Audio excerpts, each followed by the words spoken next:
Hey, it's John and Mike, brew-dudes.com. It's another week, it's another video. That's what we do. Now, we got a question on the old YouTube channel. It was directed at Mike.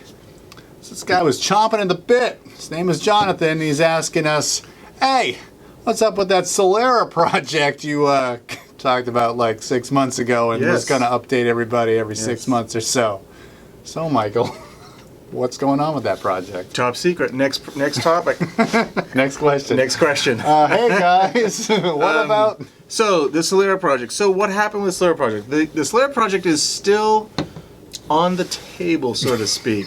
Is this it? Here it is. No, this is close. So what happened? So I brewed up 5 gallons of that beer, and I pitched in Solera, and I pitched in from Giga Yeast the sweet Flemish. You were totally excited about it. Yeah. And we tasted it. We've tasted it once or twice, and the last time I tasted it, which was about a month ago, golden sour. it was basically one of the most beautiful golden sours I've ever tasted. And I thought, well, for a first try, this came out pretty damn good. So I've been hemming and hawing what to do, because I didn't feel like the beer itself, it was very clear. I just didn't feel like it needed to get racked to another carboy just to sit and wait another 6 months for something else to come along and bump it down the line of the... And it was just so good too, I didn't feel it would be justified splitting it in half to do the Solera bump, that I would just be blending it with I don't know what. So what I decided to do was split that bitch in split that bitch in half. And you're gonna die. That's great.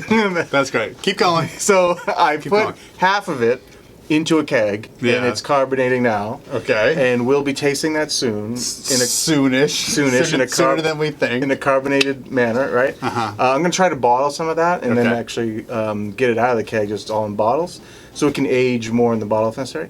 Then the other half, I put it into a small carboy with 4 pounds of cherries. Oh, well, hey! It's a blend of tart and sweet cherries, because that's what I could find at the store. That sounds great. So ergo, I don't have like half a batch of sour beer to blend into to make the Solera thing happen. But because it went so well, what I decided to do is I collected a big jar here. That looks like a big jar. Of the slurry, huh? The slurry from the bottom. Yeah. And there was a ton more still in the fermenter, but I collected a big jar of it. And what makes an ocean wave? What my plan is now is I actually have all the ingredients weighed out and ready to go. I'm going to brew 12 gallons. I'm going to split 12 gallons. I'm going to split it into 6 and 6 into 2 new buckets. One is going to be a repeat of the golden. It'll get half of this bug mix. The other one's going to get the rest of the bug mix. It'll be the same culture in both.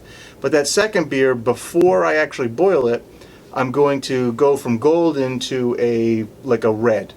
Okay. I'm going to make like a red sour with that. And those 2 beers will then be destined for whatever I can do with it. And if they both come out excellent, then the Solera will still be pushed off. No. At this point, I'm determined to probably, because this is a much fresher culture than the other stuff. Yeah.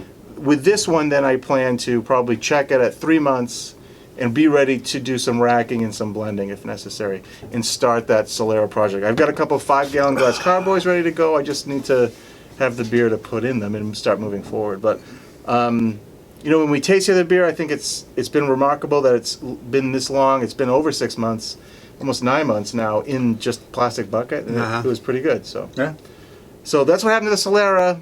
Sorry that I haven't pushed the Solera forward, but we wouldn't be tasting anything if we were in the middle of a Solera regime. It's just that it came out so good. I was like, you know what, I can't wait to just Solera it. But I'm a home brewer. It's my prerogative. That's why I can do what I want, right? But you're also a home brewer on YouTube saying that's true. That's right. It's not supposed to be about me. It's supposed to be about the channel. Everybody.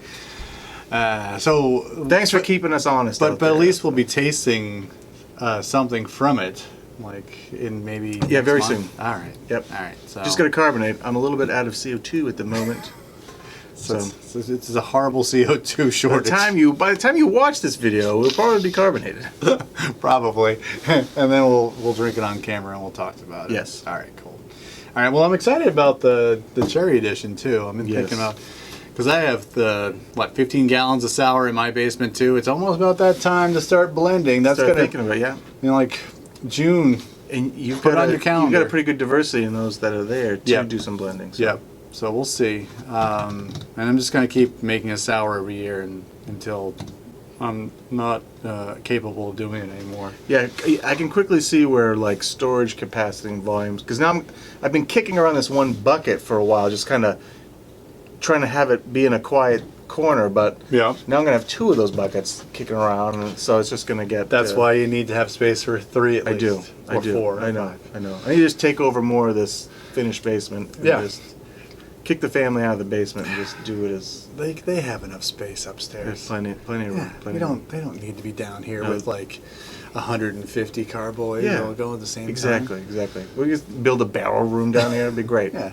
So, all right. Well, that's what we got. I hope that satiates your need, Jonathan, for a Solera update. Doesn't.